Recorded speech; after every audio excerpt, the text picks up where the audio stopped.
All right, here we go, chat. My big prediction is that they're going to skip the 10 acts. That's my big prediction. Here we go. Some sort of alternate leveling process.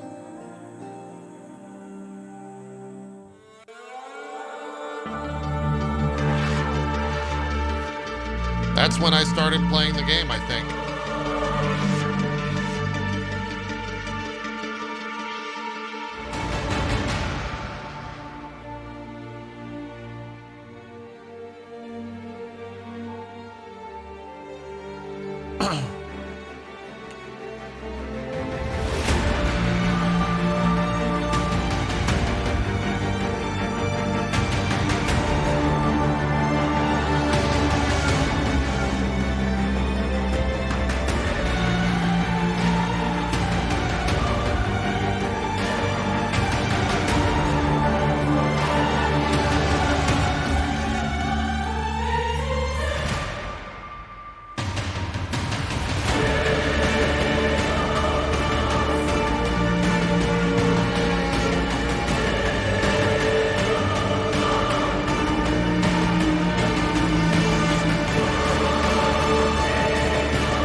Fuck a Maven.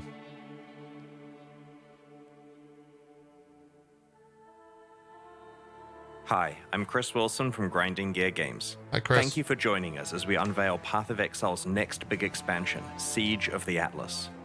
Since the Atlas of Worlds was introduced in 2016, we have released 3 large endgame expansions, each evolving Path of Exile's endgame in a different way. Today, I am proud to present our 4th endgame expansion, which launches on PC and Mac on February 4th and on Xbox and PlayStation on February 9th. Twitch drops are enabled for today's livestream, so make sure you follow the instructions below to link your account and be eligible to earn the Wasteland Wings. We've got a lot to show you in today's livestream, so I'm going to cover a lot of ground quickly. We'll start with a trailer for Siege of the Atlas, and then dive into learning about the pinnacle bosses you'll face as you explore the new Atlas of Worlds. Pinnacle bosses? We'll then talk about the new way you customize your Atlas experience. Rewards are next, with a focus on both the new itemization and crafting possibilities for endgame items, and the new unique and currency items you can earn by defeating the pinnacle bosses. Okay. Then we'll cover changes to how the Atlas works with its new game systems, before revealing the Arch Nemesis Challenge League, which launches alongside Siege of the Atlas. After a summary of what game balance changes we're making in this expansion, we'll have a Q&A session where Ziggy D asks me questions from the community. Okay. Finally, we'll post the full patch notes as soon as the live stream ends.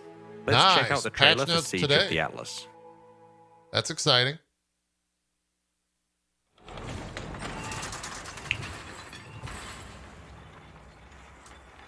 Big day for PoE. She's got to be the bad guy. Cirrus is dead. Zana has chosen exile.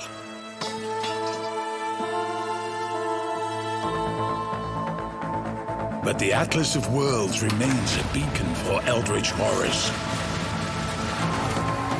We imprisoned the Elder. We placated the Maven. We've been preparing for the arrival of another, but we never expected 4. 4? They embody insatiable hunger. Oh, wow. Crushing darkness. Searing flame. Merciless wrath. Whoa. If we don't stop them, they will consume everything. This is a war for our very existence. Damn, he looks fucking sick.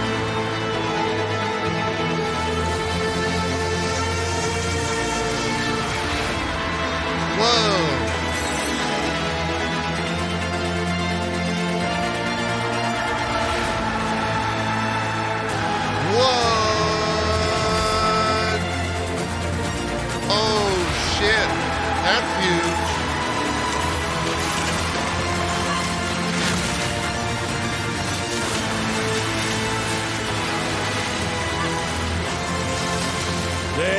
are here. Stand with us, or we will all perish. Yeah, they're doing pretty good at trailers now. That Atlas passive tree looked huge.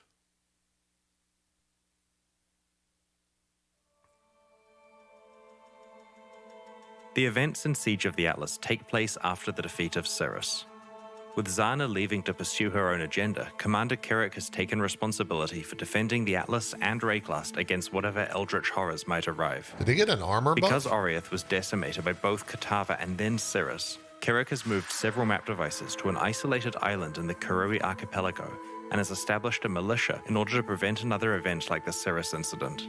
In this expansion, you will join Kirik's militia and will be asked to scout the front lines of the Atlas for threats. After encountering the Maven, you will learn that 2 more Eldritch Horrors like her or the Elder are on their way to the Atlas. Unlike her though, their intentions are driven by the need to consume absolutely everything they encounter. Uh-oh. You must learn what you can do about these entities and attempt to prevent the existential threat they pose to Rayclast.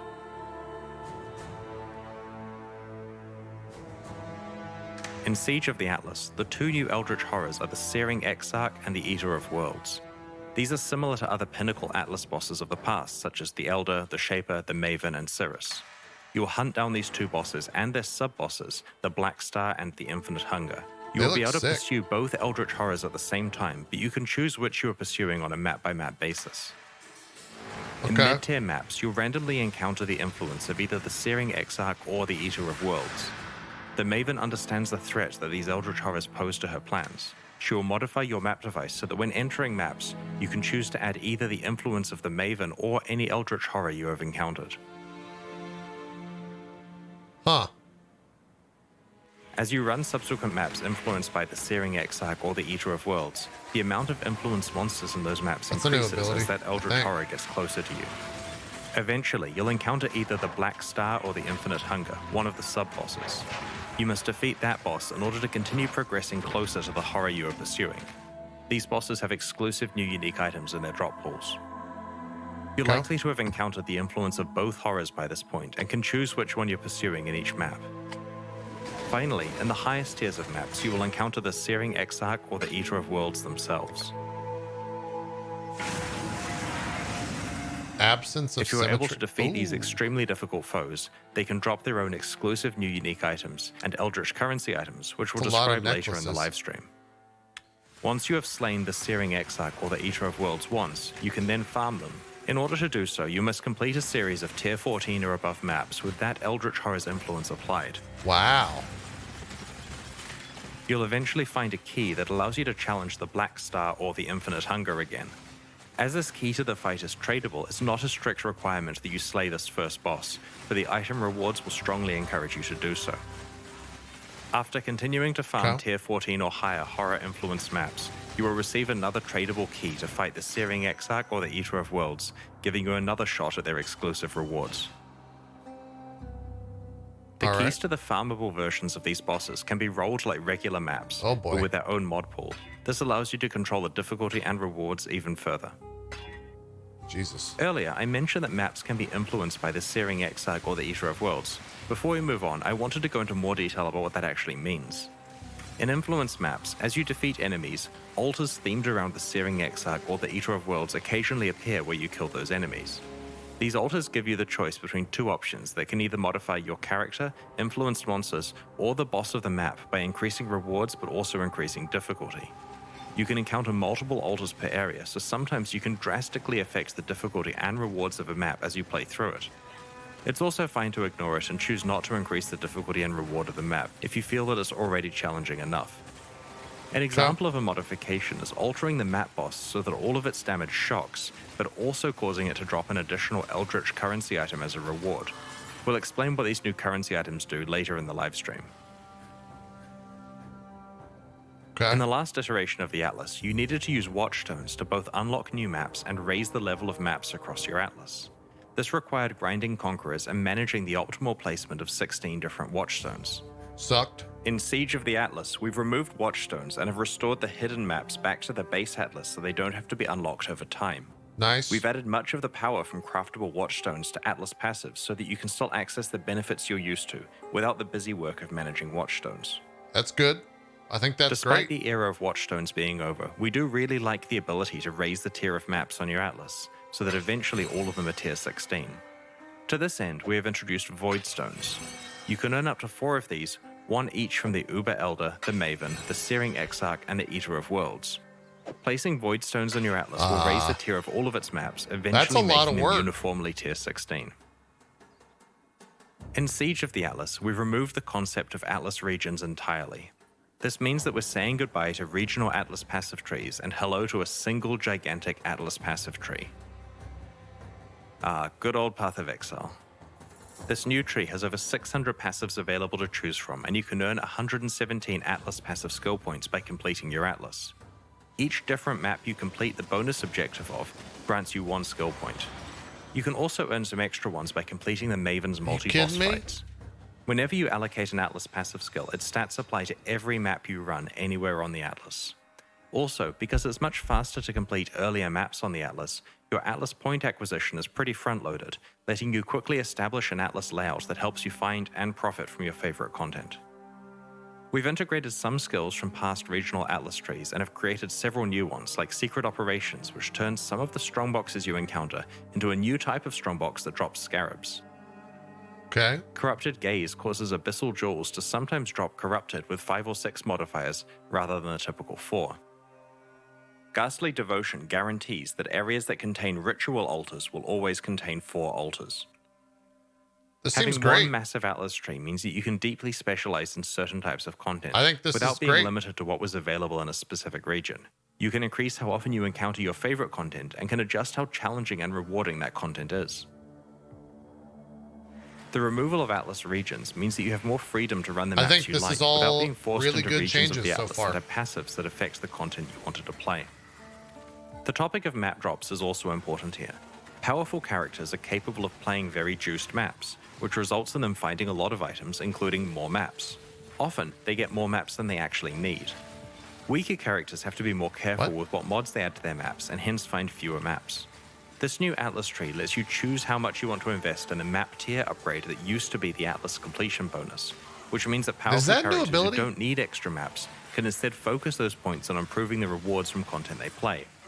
On the other hand, weaker characters can invest in finding better maps, and can then respec this later on once they're finding a surplus. We'll make the full tree available next week so that you can start planning before Siege of the Atlas launches.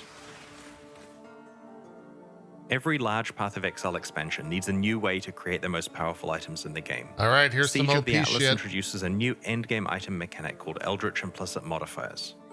A problem we had with the old Shaper, Elder, and Conqueror influence system was that while the items were extremely powerful, they had to be crafted using highly specialized and complicated methods. A regular influenced item you found on the ground usually wasn't of much value unless it was a certain base type at a specific item level. Influenced items were generally not that useful in early, mid, or even most high-end maps, as they were basically a post-endgame feature. True. Our new system of Eldritch Implicits allows you to apply Eldritch mods to already good items that you have, so that you have a lot more freedom to choose how you create your best items. That's an insane item. You can also start interacting with Eldritch Implicits much earlier in your mapping experience. As you know, Path of Exile items can have an implicit mod that either comes built into the item based on what type it is, or can be modified with systems such as Vile Corruption. Eldritch Implicits replace existing implicit mods, but with a twist. An item is allowed to have one Eldritch Implicit from the Searing Exarch and one from the Eater of Worlds at the same time. These implicits have many different tiers and several ways to interact with them. While playing maps in Siege of the Atlas, you may find some new currency items, Eldritch Ember and Eldritch Ichor, corresponding to the Searing Exarch and the Eater of Worlds respectively. These currency items can be applied to gloves, helmets, body armors, or boots, and overwrite the item's regular implicit mods with new ones from 2 special pools of powerful modifiers. As I mentioned before, an item can have both a Searing Exarch implicit and an Eater of Worlds implicit at the same time. Applying the same type of orb multiple times will overwrite the appropriate mod with a new random one. These gloves have a single Eldritch Implicit mod which grants you the ability to gain Rage on hit, rate limited by a cooldown. There are 2 Eldritch Implicit mods on this helmet. The first one simply grants some added fire damage with spells. The second implicit causes enemies within a radius near you to be unable to regenerate life. Each mod has 6 tiers of power. The first 4 tiers come from the 4 versions of the Eldritch Ember and Ichor currency items, while the highest 2 tiers can only be upgraded to with a special item we'll explain soon.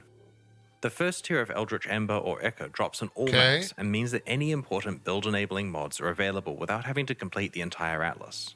The second and third tiers come from exploring maps influenced by the Eldritch Horrors, and the 4th tier drops from the Searing Exarch or the Eater of Worlds themselves. You may be wondering how you get access to the 5th and 6th tiers. This requires some luck and planning. The Maven and her encounters have a chance to drop the Orb of Conflict. When used on an item with 2 Eldritch Implicits, the Orb of Conflict lowers the tier of one implicit mod and increases the tier of the other. This allows you to manipulate the balance between the 2 types of implicits. What the fuck? The best possible outcome is to have a tier 6 and a tier 4 mod at the same time.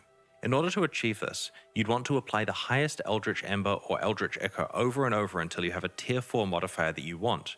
Then use Orbs of Conflict to try to get it to tier 6 before using more Ember and Ichor to lock in the tier 4 mod of the other type that you're looking for. Okay. Makes sense. We've made sure that the power of these modifiers is available earlier in maps so that you get access to them when you need them, rather than after you need them. Also, none of the new implicit mods have item level restrictions that prevent them from being applied to an item. There are also conditional versions of Eldritch Implicit mods that are only enabled when specific types of enemies are in your presence. These ramp up in power as the condition gets more restrictive. Okay. These conditional mods are designed for players who feel that they have sufficient clear speed for easier monsters and want to specialize in being even more effective against the really tough bosses where it matters. Items with Eldritch Implicits can also have a property of being dominated by one of the Eldritch Horrors. If an item has a higher tier Searing Exarch mod, then it is considered dominated by the Searing Exarch. Conversely, if the mod for the Eater of Worlds is higher tier, then it is considered dominated by the Eater of Worlds. Makes sense. Domination matters for 3 new currency items we're introducing. The Eldritch Chaos Orb will reroll the prefixes of an item if it is dominated by the Searing Exarch, or the suffixes if the item is dominated by the Eater of Worlds. The same is true for the Eldritch Exalted Orb and the Eldritch Orb of Annulment, which add or remove a prefix or suffix depending on which horror dominates the item. These very rare currency items give you a large degree of control over your endgame rare item crafting if you're able to manipulate the Eldritch Implicits correctly. That's a lot of crafting It's important to note that you can't apply Eldritch Implicit mods to influenced items. By that, I mean items that have the old type of Shaper, Elder, or Conqueror influence. The Siege of the Atlas expansion contains a whole roster of new unique items, which drop from the 4 new Atlas bosses we have introduced. All of these are powerful uniques, and we'll show you 6 of them today.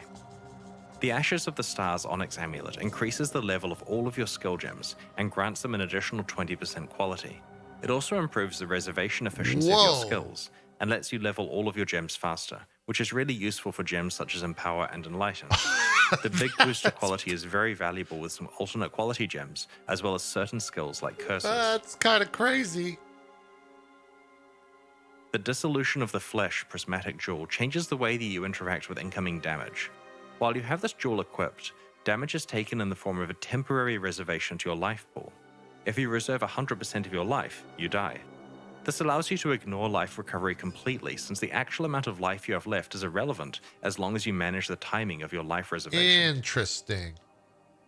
The Polaric Devastation Opal Ring introduces a new debuff called Covered in Frost, and gives you another way to apply the existing Covered in Ash debuff. This is a solid ring for anyone specializing in either fire or cold damage. Bad. I don't know what in covers a similar in vein frost to Covered means. in Ash, Covered in Frost causes the target to take 20% increased cold damage and lowers their critical strike chance. Oh, okay. That's a good ring. The Ceaseless Feast Spiked Gloves have a new debuff called Corrosion, which you can stack up on enemies to remove their armor and evasion. This is not only a great way to reduce their physical damage reduction, but the gloves also have an additional bonus that applies when you have stripped away all of the enemy's armor or evasion. That's pretty good. We are also introducing a pair of very rare aspirational unique jewels, Forbidden Flame and Forbidden Flesh. Each of these jewels drops from one of the 2 new Pinnacle Atlas bosses, and they are certainly unique in that they must work together to unlock their potential. They require the user of the jewel to be a specific class, and they roll with a modifier that specifies a random Ascendancy skill from one of the Ascendancies of that class. If you are able to equip both a Forbidden Flame and a Forbidden Flesh jewel that specify the same skill, And if you meet the class requirement, then you'll be granted that Ascendancy skill. For example, if you're a Deadeye and find a Forbidden Flame Jewel that specifies the Master Surgeon skill from the Pathfinder class, then upon finding and equipping a matching Forbidden Flesh Jewel, you will gain the Master Surgeon skill. These jewels open up many new build possibilities for very late endgame characters. That's going to be very expensive. The favored map system allows you to find more of the maps that you want to play. In the old Atlas, there were That's 3 gonna be a favored pretty map slots expensive available item. to unlock in each region. Now that regions have been removed, favored map slots can be unlocked by meeting good various versions of that? objectives like completing a tier 16 map or be so defeating an expensive. Elder Guardian. There are 12 favored map slots that can be unlocked. These now apply to all map drops on the Atlas, rather than affecting map drops in just one region. Each slot provides a 10 times multiplier to how frequently its corresponding map drops, relative to other maps. You can select 12 different maps as your favored maps, or you can put the same map type in all 12 slots for a massive 120 times boost to its occurrence in your drop pool. God This is damn. particularly powerful once you've socketed all 4 Void Stones into your Atlas, making all Wanna of your farm maps some tier 16, nurses? and with a 120 times multiplier applied to a specific map.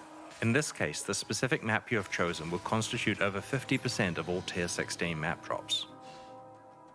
Sextants can be found from tier 14 All right, onwards chat, and are let's applied talk to about Void sex. Stones. When you use one on a Void Stone, it affects your whole Atlas.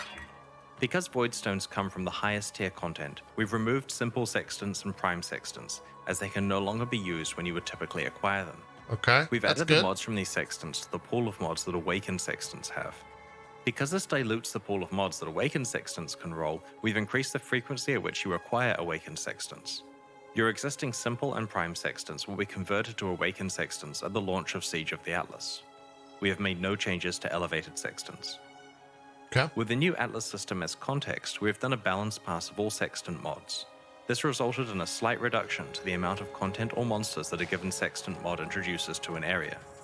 We've removed the Nemesis Monsters Drop 3 additional currency items mod, both because it's busted, and because it's incompatible with our future plans for the Arch Nemesis League content. We've also added a whole bunch of new Sextant modifiers. All right. The general intention behind these new mods is that they give a strong benefit while adding extra difficulty, or reward players for specializing into having other leagues present in an area. For example, there's a Sextant mod that ensures that all breaches in an area belong to Chalula. So if you can maximize the number of breaches through Scarabs, map device modifiers, the Atlas passive tree, That's or other pretty Sextants, crazy. then you've got a whole bunch of valuable Chalula breaches in that map. With the removal of Watchstones, players would have lost the ability to swap in and out Watchstones with different Sextant modifiers on them depending on which maps they were running. We like the strategic use of Sextants, so we have reintroduced this behavior with a new currency item called the Surveyor's Compass. This can be applied to a Void Stone with a Sextant mod on it to itemize that Sextant mod for later use or trade. This currency item drops periodically and is also sold by Kirik for 1 Chaos Orb, similar to how Einhaar sells Bestiary Orbs. There's Cool. no limit on how many you can purchase. That's good. With Zana gone, you may be wondering what is happening to her Atlas missions. Well, Kirik is taking over from her, but it works a little differently now. Kirik has assumed the position of commander, and he has important missions for you to carry out in the Atlas. You open these missions at your map device and can run them just like before. However, you won't encounter Kirik inside a map, and you won't be able to apply Kirik objectives to a map itself. Because of this, we have raised the chance that you receive a Kirik Atlas objective when you defeat a map boss. Previously, Zana's missions had completion objectives, but with the removal of the favor system, this stopped mattering. Instead of focusing on completion, Kirik missions now focus more on rewards, and so their purpose is to provide you with additional league content or extra item drops. I mean, that Instead makes of your sense. free daily mission being based on the last map you've completed, it's now based on the highest tier map you've completed in this current league. That's very For good. example, if you completed a tier 16 map, your daily missions will always be high tier maps. That's very good. Kirik missions can now include additional content like Conquerors, Ritual Encounters, Expedition Encounters, and even Monstrous Treasure, the former prophecy that makes an area contain 24 to 36 additional strongboxes That's with awesome. no natural monster inhabitants. Good change. Kirik now sells you maps, much like Zana did in the past, except there is now a wider variety of outcomes with variance on the prices, so you should probably go and check what he's selling more frequently in case there's a good deal. Smart change. The items in the window are re-rolled under the same conditions as Zana's previous shop. Kirik can sell maps that come with implicit mods enabling various content, for example, a map that always has a Legion encounter, or maps that have varying degrees of deliriousness on them. As you play through maps, you'll occasionally find Atlas scouting reports, essentially communication about important missions from other people who scouted the Atlas and didn't survive. These items can be used like a currency item to re-roll the set of mission maps that Kirik is offering you.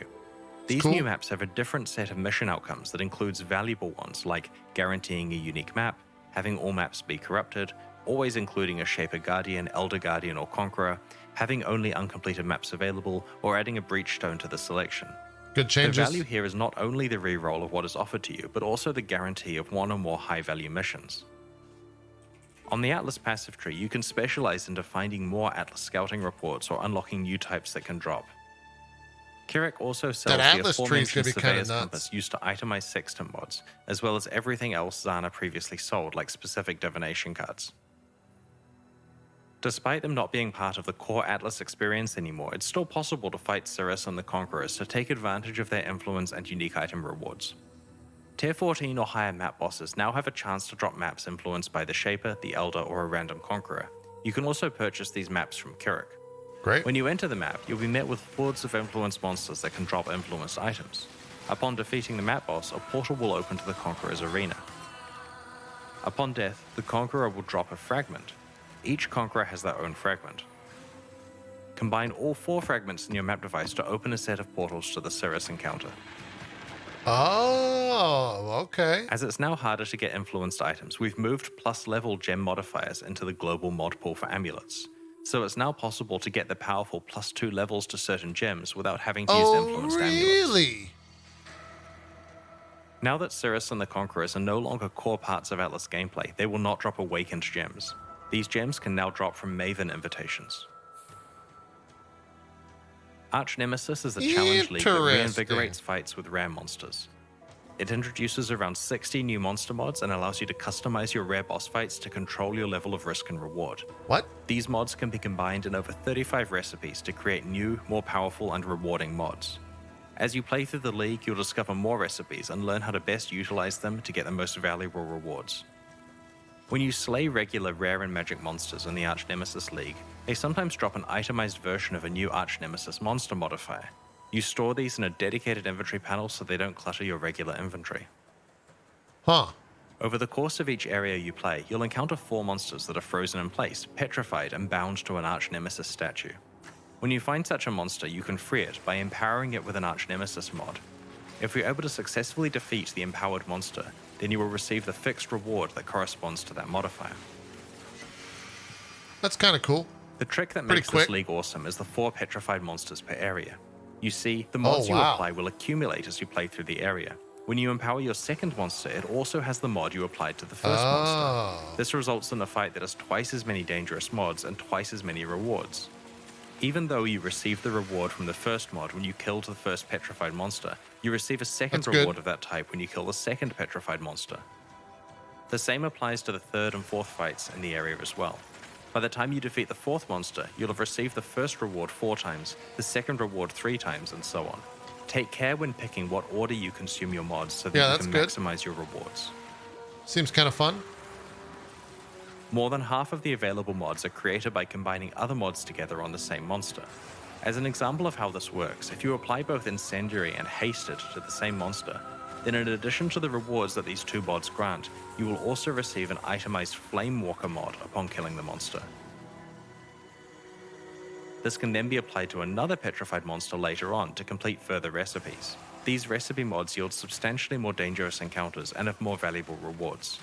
Even if you're not completing a recipe with your modifiers, you can still combine them to get some ridiculous combinations of rewards. For example, defeating an Innocence-touched enemy grants 3 currency rewards and converts all other rewards into currency. Defeating a mirror image enemy grants a divination card reward and rerolls all rewards 3 times, yielding the rarest result. Killing a Flamewalker enemy grants 3 weapon rewards. Killing a toxic enemy grants a generic reward plus a gem reward. If you were to kill an enemy with all 4 modifiers, you get a total of 9 currency rewards, each rolled 3 times and dropping the best result. But if you apply the mods in the order mentioned above, then as you kill each of the 4 monsters in the area, you'll receive the earlier rewards multiple times. The end result is the equivalent of getting 60 currency rewards and receiving the best 20 plus 3 regular currency rewards. As you can see from this example, Even the basic brain rewards that hurts. offer, say, 3 random weapons are really useful because you can combine them with reward conversion mods to take advantage of their high item counts. We're looking forward to seeing what other types of crazy ways Yeah, you there's manage going to to be a lot combine of your money Arch this Nemesis this rewards. league. To prevent you having to backtrack, there are more than 4 possible locations where you may encounter petrified monsters in each area, but only the first 4 you encounter can be empowered and fought. That's good. Arch Nemesis mods cannot be traded with other players. Your progress is your own. We designed this league to be a relatively simple one to go alongside all of the new Atlas content in this expansion, and it exceeded our expectations. The fights are fun, the rewards are punchy, and there are a lot of tough decisions about which reward combinations or recipes you can pursue. Okay. In Siege of the Atlas, our balance goal is to take 2 very common gameplay archetypes that struggle with endgame content and to buff them so that they're in a much better place compared to other builds. The ones we are targeting are hit damage bow characters and handcasting spellcasters. If you haven't checked out the balance manifesto about these changes that we posted recently, I'd encourage you to read all about them in the patch notes that will be posted when the livestream ends. To be clear, this expansion does have a few of the usual nerfs to the most overperforming builds, but for the most part, the majority of balance changes are buffs. The goal is that players who play hit damage bow builds and handcasting shouldn't have said that. spellcasters are significantly more competitive. Shouldn't have said that, Chris. Alongside Siege of the Atlas, we're introducing 2 new types of stash tab, one for flasks and one for gems. A side effect of this is that you're able to set your regular tabs to have affinity for flasks or gems, regardless of whether you've purchased the new specialized tabs. The Gem Stash tab allows you to easily store and sort your collection of up to 500 skill and support gems. By default, it displays all gems stored in the tab, but you can use one of the 4 categories at the top to filter between red, green, blue, and white gems. There's a drop-down that allows you to pick your preferred sorting method, such as current gem level, required level, or quality, to easily find whatever gem you're looking for. The Flask Stash tab allows you to store 500 flasks and can be filtered to show life, mana, hybrid, utility, and unique flasks. You can also use the drop-down to change the sort order between item level, base type, and quality. Incredible. This allows you to quickly find flasks of a certain type, potential flasks to vendor for glassblowers baubles, or high item level flasks for crafting. Remember that regardless of whether you've purchased these new tabs, you'll still be able to set up affinities for gems or flasks on your existing stash tabs. Okay. Alongside the launch of Siege of the Atlas, we are hosting a competitive event where players will race to be the first to kill a trio of bosses: the Maven, the Searing Exarch, and the Eater of Worlds. Okay. The event will take place in the hardcore solo self-found Arch Nemesis League. We have some interesting prizes in store for the winners. Keep an eye on the news next week for more details about how this event will work and what Cool. its prizes are. Another tournament for Darky to win. We're almost at the Q&A, but first I'd like to show you the new supporter packs we're releasing today to help fund development of future Path of Exile expansions. Our new packs are called the Worm and Emberkeep supporter packs. Oh, wow. I really like those. Some beefy Like our armor. recent League packs, there are 3 tiers available, each of which include points equivalent to the Damn. cost of the pack, plus many exclusive cosmetic microtransactions like apparition effects, armor sets, weapon skins, forum badges, titles, and social Those look frames. great. The Worm series comes with an exclusive pet, and the Emberkeep series comes with an exclusive weapon effect. These new packs are in addition to the 2022 core packs that we released recently. Those look pretty good. Remember to check those out if you haven't already. Oh, I think I bought that for a viewer. That concludes the reveal portion of this livestream. Keep an eye on our news next week as we unveil more details about the Siege of the Atlas expansion and the Arch Nemesis League. In the meantime, these reveals are already live on YouTube for you to link to your friends in case they missed the livestream. Please spread the word, and join us as we explore the Atlas alongside you next week. It's now time for the Q&A. You did, if you have any yes? questions Okay. about what we've shown you today, please get them ready because watch I'm about this to be Q&A. joined by Ziggy D as we answer your questions from Twitch chat. And after that, we'll be posting the full Path of Exile Siege of the Atlas patch notes. Let's check it out.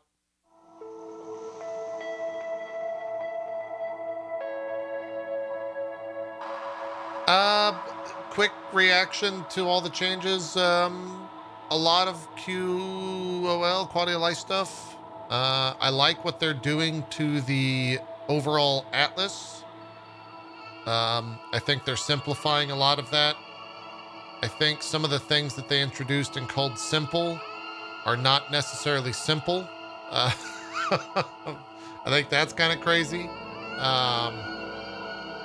I didn't hear anything about new spells. That's kind of concerning. I do wonder how much they decide to put into this due to the amount of things coming out in February in terms of like, do they want to blow their load here and try to get people away from all the other games, or do they want to, you know, put in a bunch of changes that will overall affect the game, but then wait for kind of a future league with more potential eyes? I don't know. I think the changes are good though. I think the idea that you're allowed to get some of those item influences earlier on is good for players that never see the true end game, which is good because like some people will never ever see the new pinnacle bosses in the game. And it kind of sucks when a league launches with that being the focus. So the fact that you can get some cool items while going through the Atlas pretty early on, it's good. I like that. I like that.